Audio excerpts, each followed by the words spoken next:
em uma pequena cidade no interior, no ano de 1996. No primeiro mês, aconteceu que uma jovem por nome Júlia, seu nome era dado assim porque aniversariava-se no mês de julho, no dia 27. Tinha 16 anos de idade, linda, bem educada, humilde, mansa e uma bênção como filha única. Estudava em um colégio estadual na cidade que morava, na 6ª série B, pela manhã. Líder da classe, elegida pelos alunos, congregava na Igreja Evangélica Assembleia de Deus, sempre presente nos cultos e reuniões de jovens, na escola bíblica dominical, brilhando como as estrelas. Assim era Júlia no meio da igreja. Quando cantava, todos se emocionavam, o pastor se alegrava e alguns irmãos choravam. Professora das criancinhas na escola dominical, elas lhe obedeciam e os pais diziam: é uma boa professora, nossos filhos estão seguros com ela. Mas no segundo dia do segundo mês daquele ano, do ano de 1996, veio enviado um aluno novato de uma cidade maior. Seu nome era Alexandre, de 27 anos de idade, rapaz alto, forte, ombros largos, olhos castanhos, cabelos longos, e não tendo vaga nas classes à noite, a única vaga era na 6ª série B, pela manhã. Foi ali ele então matriculado, na mesma classe que Júlia estudava. As alunas do colégio diziam umas com as outras: ele é um gato, é bonito. Todas ficaram fascinadas por Alexandre. Porém, ele não se interessava por nenhuma delas, mas olhando ele para Júlia, a desejava ter relações com ela e mandava recados para Júlia. Escrevia nas paredes assim: Alexandre e Júlia se amam eternamente. Mas ela dizia para ele que não queria e não estava preparada, e era virgem, e somente quando casasse é que ela ia ter relações sexuais. Os colegas da classe diziam para Júlia: vai, você não sabe o que está perdendo, experimenta. Se fosse comigo eu queria na mesma hora. Passou o segundo mês e veio o terceiro. Continuava Alexandre a insistir, a tentar convencer Júlia, dizendo: você é linda, eu te amo, o amor é lindo, vem, eu quero te mostrar coisas novas, novas experiências, me dê uma chance.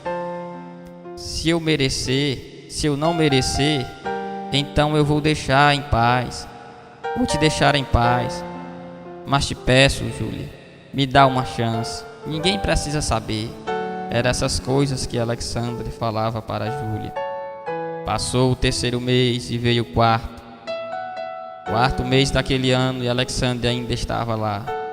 No dia 15 daquele mês, o colégio fez uma festa à noite. Júlia estava ali e Alexandre também estava ali.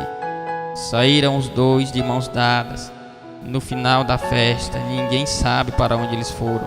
Passou o quarto mês e veio o quinto, e Alexandre não estava mais ali.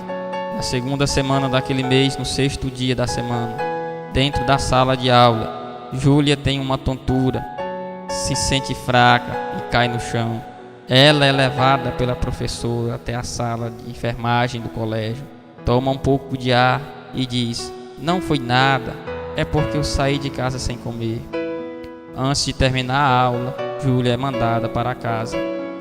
Todo aquele mês aconteceu assim, Júlia desmaiando na classe.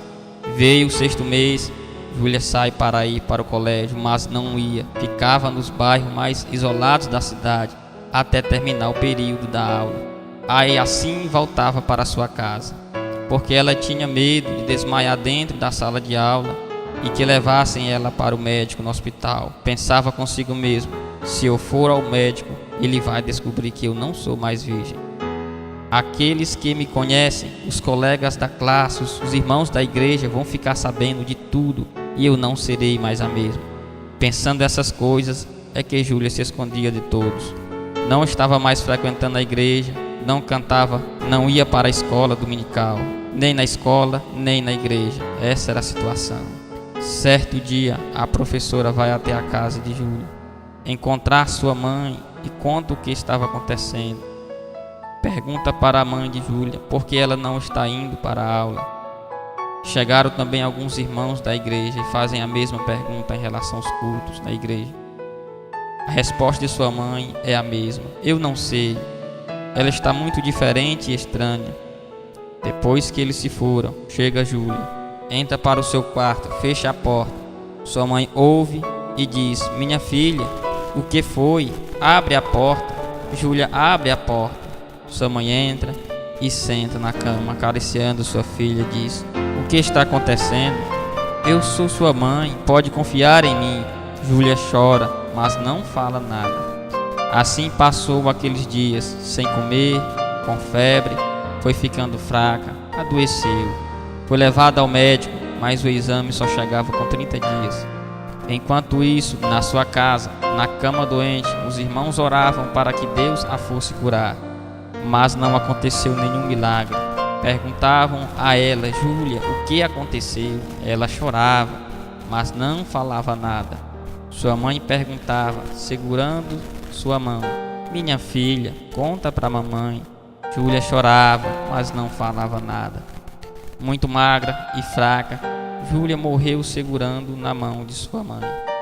Um dia antes do seu aniversário, no mês 7 daquele ano, Júlia faleceu. Todos choraram, lamentando a morte de Júlia, professores, alunos e amigos, irmãos da igreja. Sua mãe não conseguia se controlar. Um dia e uma noite de luto que parecia não ter mais fim. Foi sepultada no cemitério daquela cidade. Grande era o número de pessoas que foram no seu sepultamento.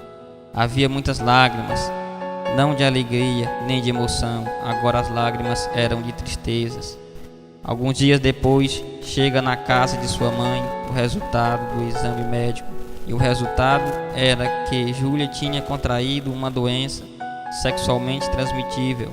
Isso foi que lhe causou a morte no ato sexual. Em uma noite, Alexandre tinha passado esta doença para Júlia.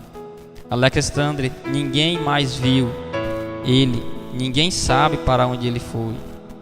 Tudo o que souberam foi que Alexandre teve relação com Júlia, porque ela era virgem. Procuraram o nome de Alexandre nos registros cartorais, também não encontraram.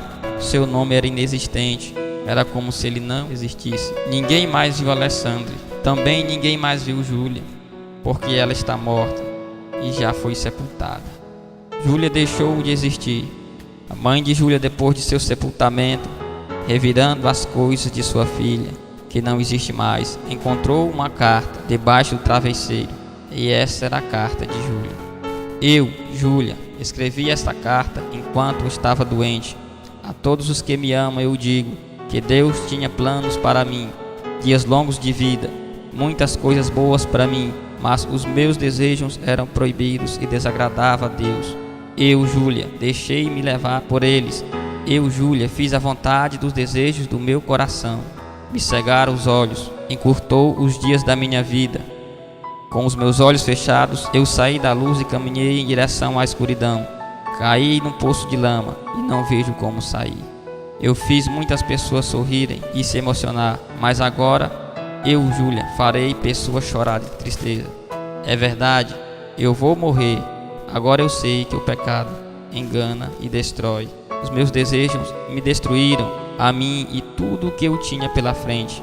O diabo, ele me enganou. Não se deixe levar pelos seus desejos. A mãe de Júlia pegou esta carta e colocou na sepultura. Até hoje ela ainda está lá no mesmo lugar, na sepultura de Júlia, para todos ler. Também escreveram de frente ao túmulo, na cabeceira da sepultura: esta é Júlia. Nasceu em 28 de 7 de 1980. Morreu em 28 de 7 de 1996. Ainda não era o meu dia. Eu morri antes. Aqui estão enterrados os meus sonhos. Os desejos da minha carne consumiu os meus dias, e agora consumiu a minha carne. Meu espírito foi entregado nas mãos de Deus. Foi isso que aconteceu. Mas eu quero lembrar dos irmãos porque tudo aconteceu.